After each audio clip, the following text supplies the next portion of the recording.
Everyone, it's Christian Fuchs here. I would like to say a big thank you to our fans and keep having our back for the upcoming Premier League season as well as the Europa League. Keep watching Leicester Fan TV. They have the latest news and they keep you up to date on leicesterfantv.com. So stay tuned and thanks for your support. Morning all, welcome to the Foxes Aftermath pre-match show. Boy, have we got a busy show today. We've got Ali from the Pride of South London Fan TV talking about the Leicester Palace game on Monday night, and we'll also be talking about the Leicester West Brom game where we were victorious, a 3-0 home win for us, which was muchly appreciated. 3 points, baggies. Cheers, pals. And I think we better get going. See you on the other side.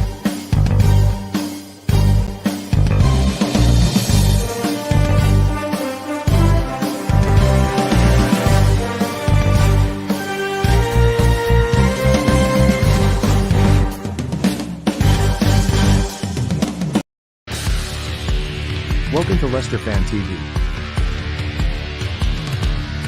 With special thanks to our pals at ADT Taxis, Feed Me, Piglet's Pantry, Tiger, Leicester Garage Conversions, Pink Vehicle Leasing, Hologram, The Fox's Arms, Moyer Wade Interiors, and our chosen charity, Men's UK. We bring you the fans' views on the match each week, and your views matter to us. Join the fans debate each match with us. Follow us at Leicester Fan TV.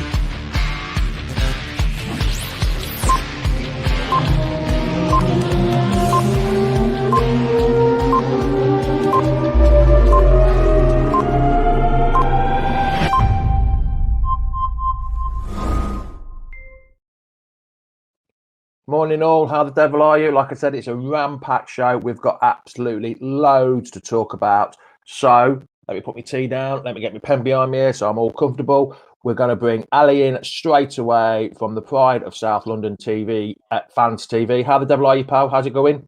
Good morning, mate. Yeah, not bad. A little bit fearful after watching you against West Brom the other day, but apart from that, all good.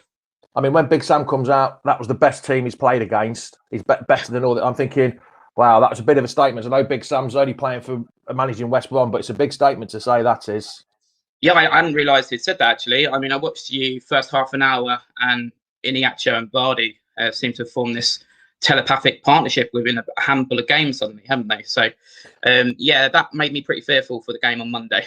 Well, I wouldn't say it's a handful of games. To put the willies up here, it's 27 goals in 26 games they've scored when they've started up top.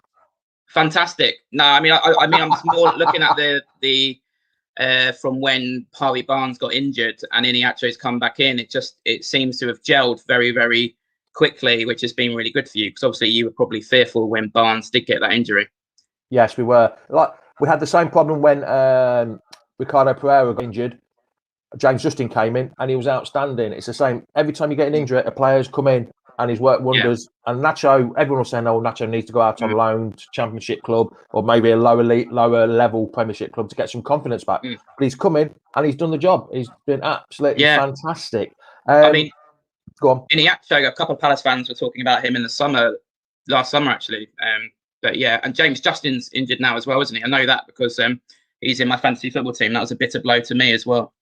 But you would have liked seeing Nacho in the last game you played because he missed a penalty, so you would have all loved him back then, wouldn't you? Yeah, no, that was handy. Yeah. Right, talking about the game then, Ali, what do you think your team will be and injuries? What's your situation with the players and everything? We've had quite a lot of injuries this season. Actually, at one point, we had more injuries than Liverpool. Not that Sky Sports would tell you about us. Very true. I mean, we've had a lot of injuries at the centre backs. We've had Tompkins out for most of the season, so I think going into our game, Gary Cahill should be fit. It's a minor injury, he hasn't been training, but Roy said he expects him to play. And then we've got Tyrick Mitchell coming back from fitness. Schlupper's fit, your former player. So our really our title-winning player. Your title-winning player, yeah. And I'm hoping he plays because he's a big part of our counter-attacking system, if you can call it a system. So I think the injury situation is better than it was with a couple of players coming back in, but we're still missing James MacArthur in central midfield. And I think he's been a bit of a loss.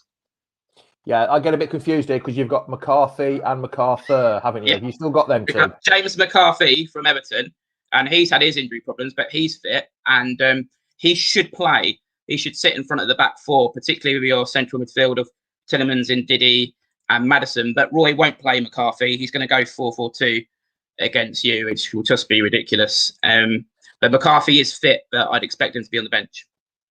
But MacArthur, not fit. It does get confusing, yeah. It is a little bit confusing, isn't it? Even for an outsider looking in. And I can't pronounce names. I struggle with names. You watch ask anyone Leicester fan TV. I struggle with pronunciations. But to get McCarthy and MacArthur right, it's quite an achievement for me, to be honest. Well, I think we talked about it last time. The best way to remember James MacArthur is he's the one who Nigel Pearson throttled on the sideline. Yes, well, yeah, pinned him down and throttled him more than. Yeah. Didn't do any good. We still lost that game. I think we lost that game 1-0, didn't we? I think, if I remember rightly. I think around that period we got some good results against you, but I think that's sort of been reversed in the last year and a half or so. You've sort of come out much better on top. So before the season, you came on air, you were saying about, I'll be glad when the season's over. What's gone right or wrong with you so far this season? What's happened? Well, look, when you say what's gone right, I mean, as a Palace fan, we can't really complain too much. We're sitting 13th in the table, which is probably where you would expect Palace to sit, considering the level of investment Roy's had. So we're not really quibbling over the league position. It's just style of play. To be honest, it's been really grim. Every game, less than 40% possession. And when Roy first came in, that worked well. We counter-attacked well against the big teams and got some really good results. If you remember, we beat Man City at the Etihad with Andros Townsend scoring that great goal. But it's now we have less than 40% possession against teams like Burnley. And it's just awful to watch. And we don't really feel we can progress like this any longer. If we go in next season, you've got Watford promoted yesterday. I think they'll come back stronger. I think Norwich will come back stronger under Daniel Vark, and there's some good teams in those playoffs. I don't think the bottom three is going to be as clear cut next season. So how long can we regress in this style and get away with it? So any excitement for Palace fans towards the end of the season is going to come off the pitch because Roy's contract is coming to an end. And we're sort of looking at Steve Parish thinking, one, are you going to extend that contract? All the sound bites we're getting is that he won't. So then the big excitement is who's that replacement going to be? And we get linked with a new manager every day at the moment. The latest name is Patrick Vieira. Blimey, that's a big name to be linked with. Would you? Not one that I want. Not one. Oh, so you'd be, yeah. No. There's always some players, isn't there? You always get mentioned some players that, oh yeah, that'd be fantastic. And then others you think, well, really? He hasn't done anything anywhere, has he, to be honest? No, I don't. I mean, he was in France for a year or two. I don't think he did anything spectacular of note, and I think it sort of ended in the end. So no, not somebody that I want in. But Frankie that was Lampard? a new name. Frank Lampard's one who's mentioned a lot, and so we get linked with Eddie Howe, Sean Dyche, and Frank Lampard quite regularly. Lampard initially, I said absolutely not, based on the fact that at Derby and Chelsea, his defensive structure was quite weak, and if you ask Derby fans and Chelsea fans, they would say that. But actually now he is my preference based on the fact that you look at the way he brings young players through like Mason Mount. Our academy is doing really well. Our under-18s are top of their league, and we think we've got a couple of new Wilfred Sahas coming through. The thing I'd say on Lampard is if he was to come in, I'd want him to come in with an experienced number two. That's no disrespect to Jody Morris, but I think he needs sort of like Ole Gunnar has Mark Phelan at Man United. I think that's where he suffered a bit at Chelsea. He didn't have an experienced man alongside him, and a really good defensive coach as well. So out of those three, I would go for Lampard. But the other name that doesn't really get mentioned, and I think if he managed Newcastle under a Mike Ashley budget, I don't actually see a reason why he wouldn't come to Palace, is Rafa Benitez. All right, yeah. I know. I wasn't expecting you to say that. Why would you fancy Rafa then? I just think tactically, he's very, very astute. The only sort of concern I'd have with him is sometimes his man management, he can be very offish, and I don't know if that would work with some of our players. And also, but he probably would want a lot of money to spend, which I'm not sure we'll have. Our very own John O'Towers, he thinks Roy Hodgson has taken Crystal Palace as far as he can, and he thinks it's time for some fresh ideas. And Jono lives 5 minutes away from Selhurst Park, but he's a Leicester fan. Oh, well, yeah, I mean, Roy's Roy's done a good job. I mean, in terms of he saved us from the board debacle, and then, you know, if you think about these times he's taken us through the coronavirus times, if to get relegated this season would have been diabolical because of the financial consequences of that when you've had a year without crowds, etc. So I think history will be kind on Roy Hodgson's era. But I mean, with him coming to the contract at the end of the year, we've got about 10 players coming to the end of their contracts too, which isn't his fault. That's the fault of the director of football, Doug Freedman, and our chairman, Steve Parish. But it just feels like it's a natural time if we're going to be bringing in new players to bring in a new manager now, because obviously Roy's not going to go on forever. Yeah. You're talking about Steve Parish. I was going to bring Mark in very late at the last question, but I'll bring Mark in now because he wants to ask you a question. Morning, Mark. How are you, pal? All right, pal. You? Well, then he's talking about chairmans. What's your question to him?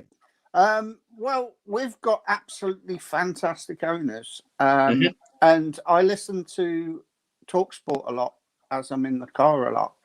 And Simon Jordan seems to think he was the best thing since sliced bread. Do you agree with that? Simon Jordan, look, ultimately he failed, but if anyone lost out on his ownership at Palace, it was him. He walked out, he agreed to a CVA, which allowed Steve Parish to walk in and have the club for nothing and get the ground. So we had 10 exciting years with Simon Jordan. He got us to the Premier League. He's Marmite. You either love him or hate him. And when he's your chairman and do you know what? He did some great things. He used to give the FA and the football authorities hell. And you think about what's gone on in the last week with the European Super League, he would have been at the front of that.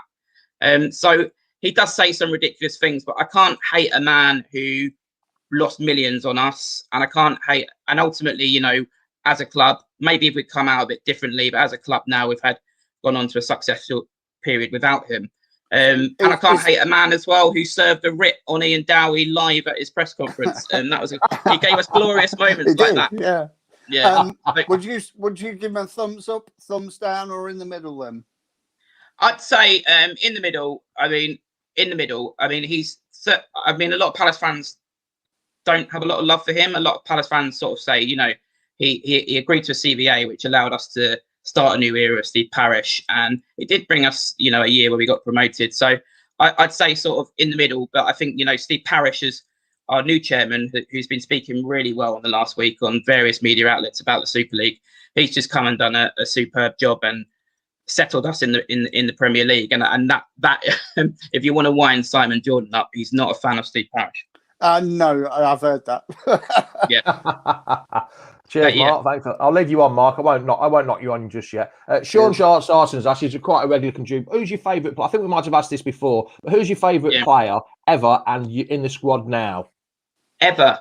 And in the squad now. I think ever, my favourite Palace player ever was Matt Jansen. If you remember Matt Jansen, he then went on to play for Blackburn Rovers, and then like his career was tragically ended by the motorcycle accident in Italy, and Sven was going to pick him for the World Cup and then didn't, and then he went on that sort of ill-fated trip. He was a very, very clever striker, almost like a pacey Teddy Sheringham. And so he's my favourite ever Palace player, but obviously the big one is Wilfred Zaha, who plays for us right now. Right, next question, and that's perfect timing, unless you're reading the questions before me. Will Zaha be there next season? Every season, the last couple of summers, I've kind of thought that's it, he'll go, and then he stays. So who knows? He definitely wants to go, and who can blame him? He's now at 28, and it's sort of now or never. If he does go, where do you think he will go? I don't know. The problem he's got is the move probably should have happened 2 years ago, and he wanted to go to Arsenal, and Unai Emery wanted him. They met. They've both admitted that they met. Emery has since said that he wanted Zaha, and then Kroenke and the board at Arsenal tried to say they went for Pepe for the long term, but that's rubbish. They went for Pepe because they could do financial instalments over 5 years, whereas we wanted a heavy fee, obviously, because we needed to reinvest quickly. So that was the move that he missed out on. And the problem, I think, for him now is he's 28, and those sort of clubs are looking in the 18 to 24 age bracket because they want a sell-on value. And we've seen it with Yannick Bolasie, that he went at a similar time and then got a really serious injury. Wilf's probably one serious injury away from losing his pace. And they probably worried now, these clubs, about the value of signing him. But if they wanted someone who will hit the ground running in the Premier League, then obviously it's him. He's got 9 goals in this season already in one of the most defensive teams in Europe. But I think Arsenal again are being linked with him. I don't know whether that's just lazy journalism based on the rumour 2 years ago. Personally, as a Palace fan, I'd love to see him go abroad. There's been links to Milan and PSG in the past. Why would he want to go to Arsenal? Because he'd be going downhill, wouldn't he? Really? one mid-table club to another, wouldn't it? So, yeah. Just before I ask you the score prediction, Ali, Andrew's asked a question. You always seem to try and put men on Vardy, but with Nacho and Vardy, what do they do? How do they try and stop them pair? Because they seem, like we talked earlier, they seem to be a right role at the minute. The answer to this, Andy, is we won't do anything to stop it. Roy will rigidly come out with his 4-4-2. So that's ridiculous in itself, because he'll go 2 central midfielders against the midfield of Ndidi, Tielemans and Maddison. And Cahill, I think, will be fit. So why I'm so fearful is you've got Vardy and Iniacho against an ageing Cahill, great player in his day, but the end time has come. And a makeshift centre-half in Kiate, because, as I said, James Tompkins has been injured for most of the season. So I think you will rip us apart. And Roy, he should put James McCarthy sitting in front of the back four to protect us, but he won't do that. He'll go with 2 central midfielders, and we will get... I'm, as I said before we come on to prediction, I am utterly fearful. I think it will be a pretty grim Monday night for us and a good one for you. See, these are the games, you know what I'm going to say, Mark? These are the games that Leicester go into. Most Leicester fans, old school Leicester fans, are thinking, yeah, we should get this, 3 points. But then you're thinking, yeah, we should get it. But it normally goes arse about face and it goes the other way. So I wouldn't overly confident say we're guaranteed 3 points and you're going to get a pasted. I honestly think it's going to be a tight game. I don't think it's going to be as bad, because every game at the minute, this now is a huge game for us. But I don't think it's going to be as bad as you think. So on that note, Ali, what's your score prediction going to be, pal? I think, as I said, that for those reasons that we'll set up 4-4-2. I think it's going to be a watershed moment in Roy Ball, in that it just shows he's got no flexibility. And I think for the reasons I've given, I think you're going to run through us. So I think you'll get 4, but I think might be quite tired because he played Thursday and we didn't play the weekend before because of the FA Cup. So I'm going to say 4-2 to you. So when did you last play then? The weekend before your FA So Cup semi-final. Fortnight off then? Yeah, and then before that we had 3 weeks off. So you played 1 game in 5 weeks? About that, yeah. I think it might be a bit more than that. I think it's 2 in 5 weeks. Oh, blimey.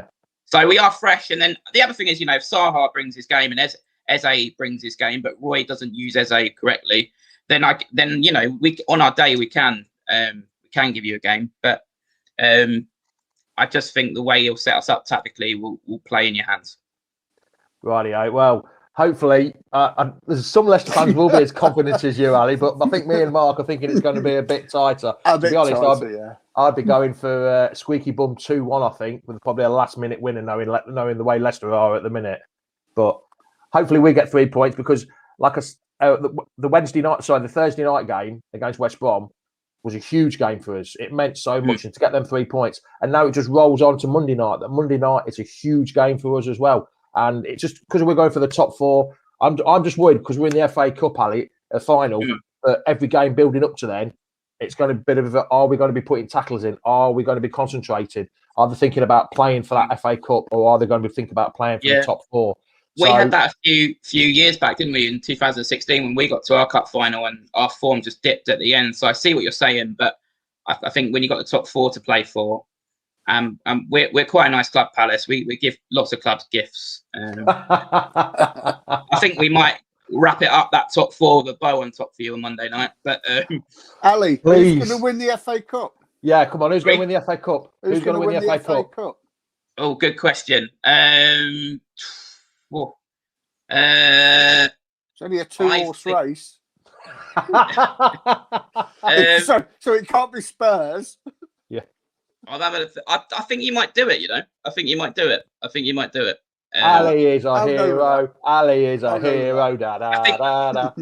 It's a shame that I don't know, they're talking about getting some fans in, but it's a real shame. I think if you had the Leicester fans in as well, you'd have created the better atmosphere, wouldn't you? But I think 40,000 Leicester fans in there would have been absolutely awesome, wouldn't it? Absolutely fantastic.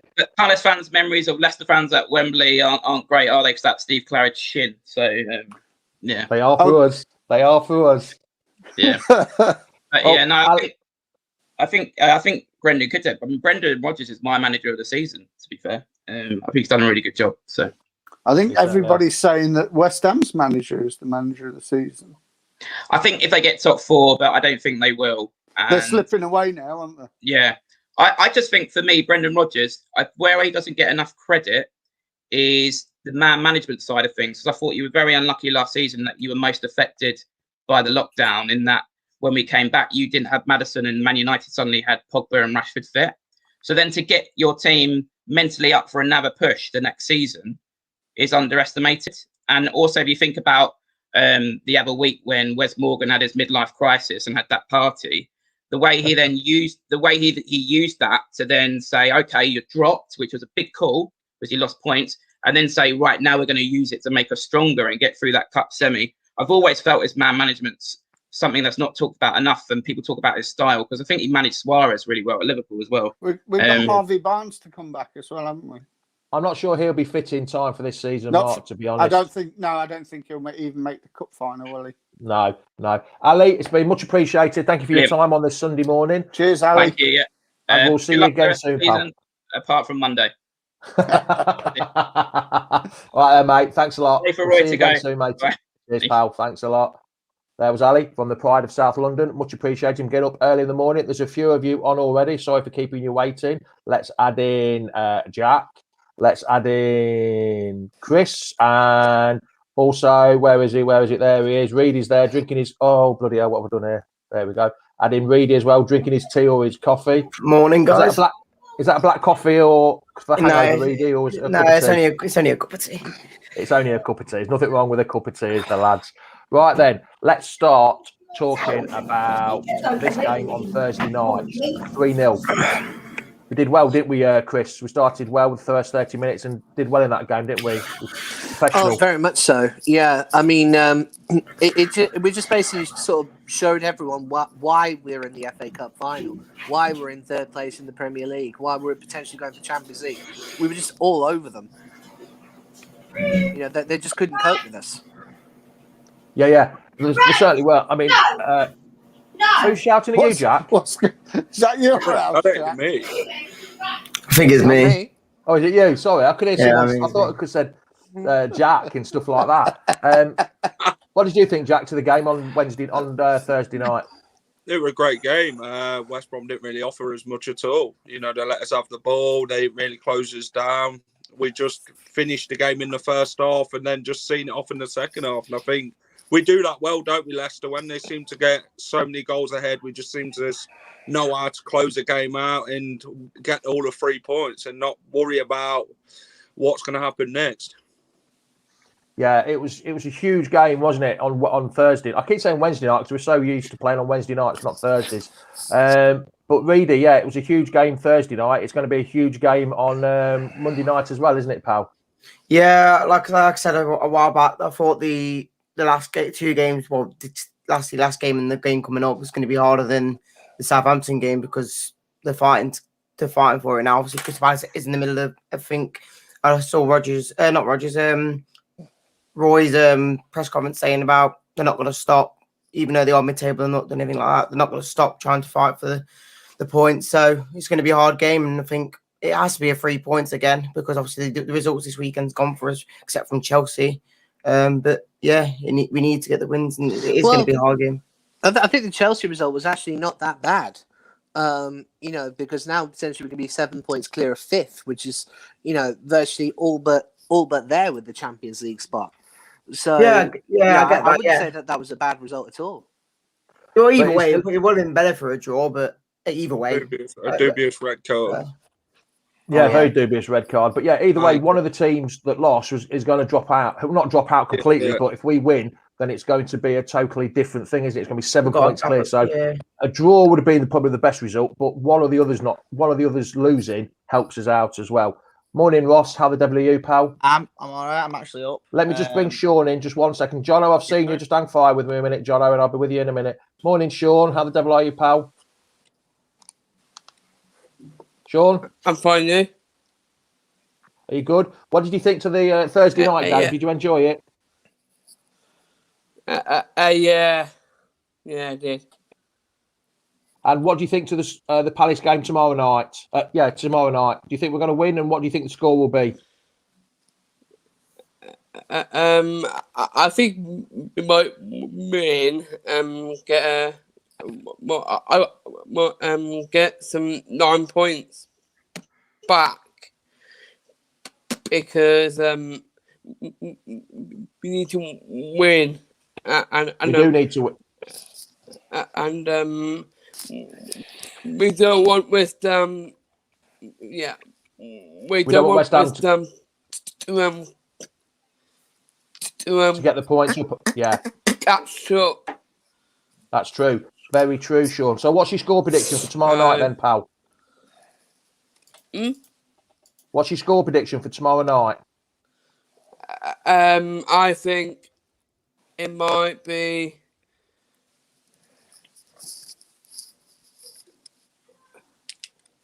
4-0. 4-0. Confidence from Sean. That's good. Before you go, Sean, are you going to give us a big come on, you Foxes? I know it's a bit early, but you know how you love your come on, you Foxes. Come on, Leicester. Come on, you Foxes. Well done, Come Sean. on, Sean. Will you come on tomorrow night and come on the watch along tomorrow night, Sean? I might be, yes. Good. We shall see you tomorrow, Sean. Pal. See you later, Sean. Thanks a lot for joining us. Yeah. Jono, are you ready, Jono, to come in? Here's Jono. Let's get Jono in now. Jono, how are you? Morning, guys. Yeah, I'm really well. Really well. Good. Long time no see. Are you well? Yeah, I'm really well. I haven't been on for a little while because I've had the kids and daddy daycare getting in the way here and there and everywhere. I'll probably get called down in a minute to go and sort them out for something. Well, you get your predictions on. What I'm going to ask you, Jono, is the list of games we've got for the next 6 games. We've got Palace, Southampton, Newcastle, Man U, Chelsea, and Spurs. How many points do you think we need, or how many points are we going to get? Do you think? I think yesterday was a real help. I think West Ham losing really helped. Could have probably done with a draw yesterday, but I think them losing. I think if we win the next 2, I think that puts us in a really good position. Well, we've got Palace, we've got Newcastle, and Southampton. If we get 9 points there, I think the job's done for me. I can't see West Ham winning the next 3. Maybe they will, but I think that the other teams will drop off. I think West Ham definitely will. I think Everton, I think, are out of it now. Liverpool are the only ones that I think could probably string some results together. They've started to come back into things, although they drew, didn't they? But I think a win tomorrow will, I think, send a message to everyone else that we mean business. So I think if we put in a really good performance, get a really comfortable win tomorrow, I think that that will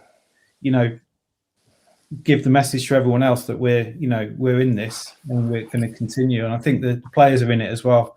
So for me, 2 or 3 more wins, and then I think it's job done for me. And Ross, do you agree what I know John just said a lot, but do you agree what he said about 3 more wins should see us about top 4? I agree, but not finishing 4th. No, because that could be a problem. Yes, because here's the problem, right? We work all this thing to get top 4. We were like, oh my, we've done it. Next minute, Chelsea or Manchester City win the Champions League, or Arsenal, Manchester United win the Europa League. Yeah. Then all that hard work that we've done to get in that top 4 is. I'm not saying it's all not all for nothing, but though, Ross, isn't there 5 places available in the Champions League, or is it definitely only 4? I know what you're saying. I've read the same article as you. I know. But I thought you could have a maximum of 5 if that happened. Yeah, I'm certain it's 5. Well, if it was, because I remember 2012. Remember when Chelsea won it, the Champions League? They came 5th or 6th or something, and whoever came 4th, I think, were Tottenham. They didn't get Champions League. So if we're going to do it, we need to get 3rd. I mean, besides, we're in a very comfortable position. Our next 3 games are more crucial than Man U, Tottenham, and at Chelsea. Let me tell you why. Because these 3 games, I'm not saying the winnable games, but this is Leicester we're talking about here. You know, we're in the FA Cup final, but we've lost to Fulham and all that stuff this season. Crystal Palace, tough game. They're a good side. Southampton, obviously, can we repeat Friday night in Southampton again? We'll have to wait and see.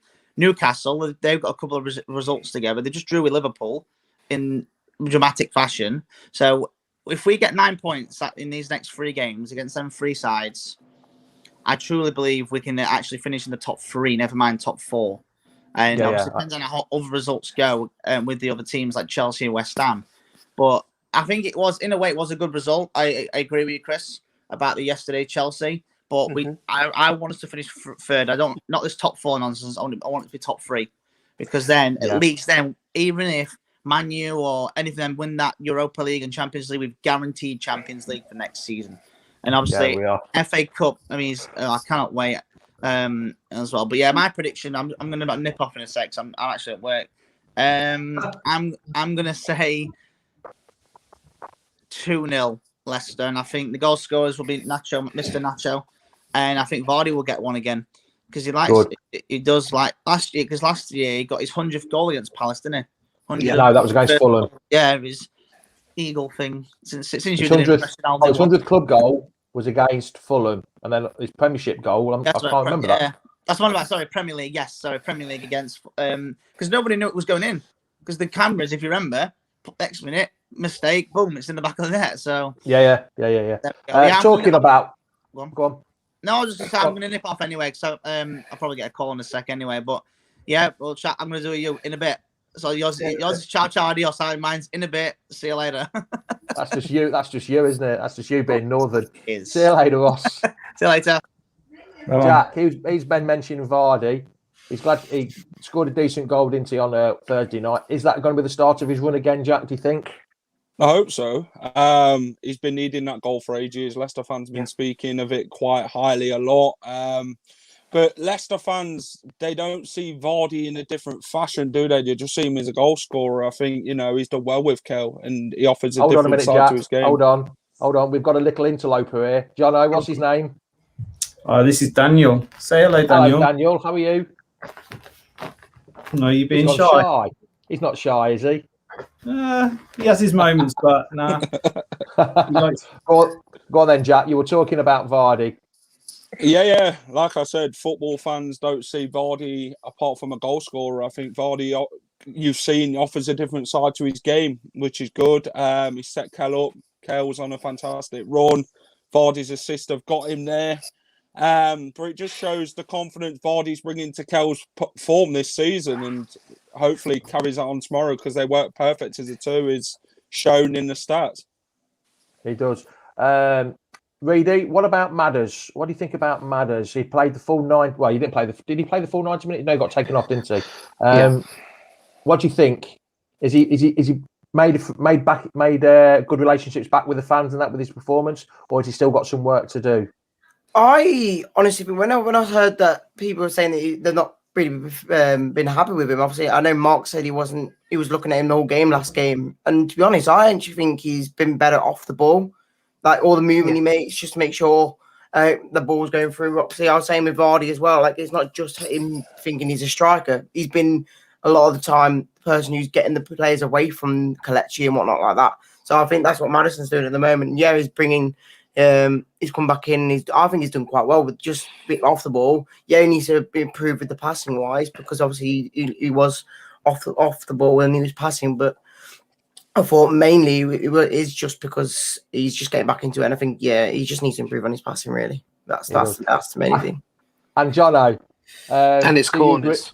Do you agree with Gray's statement there? Yeah, I'd get to look at his mother. Fair enough. Gray's full of confidence. He's full of compliments most of the time, isn't he, Gray? Thanks for that, Gray.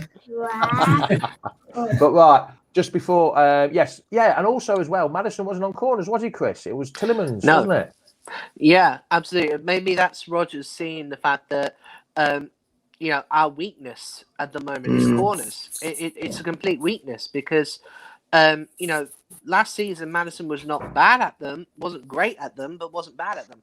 This year, it's been poor, very poor. You know, we've either can't beat the first man, or we've gone too far, or we're just taking really short corners, just to small passes. We need to improve our corners. So when we saw that Tielemans was taking them, I was thinking, okay, this is a change, but it's a welcome change because we need it. Yes, we do.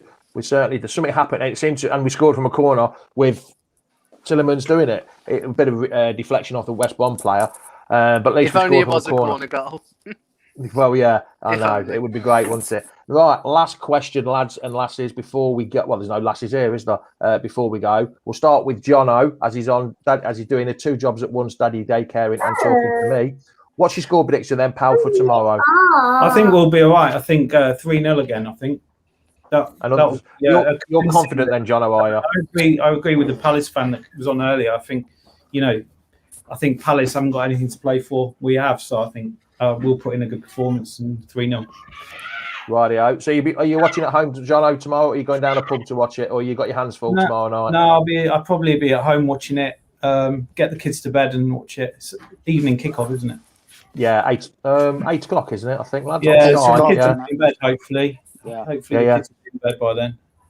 Rightio, Jono. So you went for what? You said 3-0, didn't you, Jono? Yeah. Confidence high. Would you put your mortgage on a 3-0 win, Jono? No. No, I wouldn't. Because Palace, they've been a bogey team of ours a few times. And they've stuffed us a few times when we've not expected it. So, I'd never put my house on it for sure. But I think tomorrow, we'll get the job done. I'd put Jono's mortgage on it. You would put his mortgage on it. You won't put your own mortgage on it. No. Only Jono. All right, and Jono, cheers for joining us, pal, and we'll see you I better go. Thanks a lot. See you later, pal. Thanks a lot. Chris, what's your score you do realise, by the way, by putting his mortgage on it, that means if you lose, you're going to have to pay it. Yeah. So, Mark, be careful what you say there. Chris, what's your score for tomorrow night going to be? What do you fancy? You see, this one I'm a bit unsure because I know that Zaha loves scoring against Leicester. Zaha is the one man we seriously struggle with. So I'm going to say 3-1 because I've got a feeling he might score. 3-1? Yeah. So you're confident, are you? Confidence of a 3-1 win? Yeah, pretty confident. Good. And what year was it last night then, Chris? Come on, what year did you do last night? Last night was 1985. So my number one this week was We Are the World. We are the world. We are. I can't remember. That's about all I can remember. Good year. Yes, it was a very good year. Yeah, but next week is 1990, so it's my birth year. Your birth year. Oh, there'll be a lot of good songs then, weren't there, from 1990? There was quite a few there, weren't there? Absolutely. All right then, Chris. We'll show you tomorrow night. Yes, pal. You betcha. Rightio. See you later. Thanks a lot for joining this morning, Mark. Come on then. Score prediction for tomorrow, pal. This shirt is for Jack because I've got the original. He keeps getting the retros. Mark, but that looks a bit tight on you this morning, pal. It is a bit. It's a tad snug, I must admit. But it looks like it's been well washed as well. Yeah, well, it's a tad old, isn't it? Really. When goes with the owner, doesn't it? Anyway, what's your score prediction going to be? 3-0 Leicester. 3-0. You're really confident of that, here. Oh, rightio. And yours before anyone. Hold on, I haven't finished yet. I've got to ask everyone else first. Yeah, no, but you just sit on the fence. No, I'm going to go for. I said 2-1 earlier. I said 2-1. Squeaky bum 2-1. All right then, I'll let you go. Still a win. I mean, you let me go. I'm going to let you go, Mark, because you might need to breathe when you took that shirt off because you've had it on for half hour. So I'm going to let you go, pal. Oh, I love you, Jamie. I know you do, pal. I'm just trying to find the button to turn you off now. I've got it now. All right, then, pal. We'll speak to you later. See you later, mate. See you, bit more. And Reedy, what's your score for tomorrow night, pal? What do you think? I'm gonna go for a 2-1. I think Schlupp's gonna score if he starts. But I think we're gonna get. I think Kelechi's gonna get a brace tomorrow.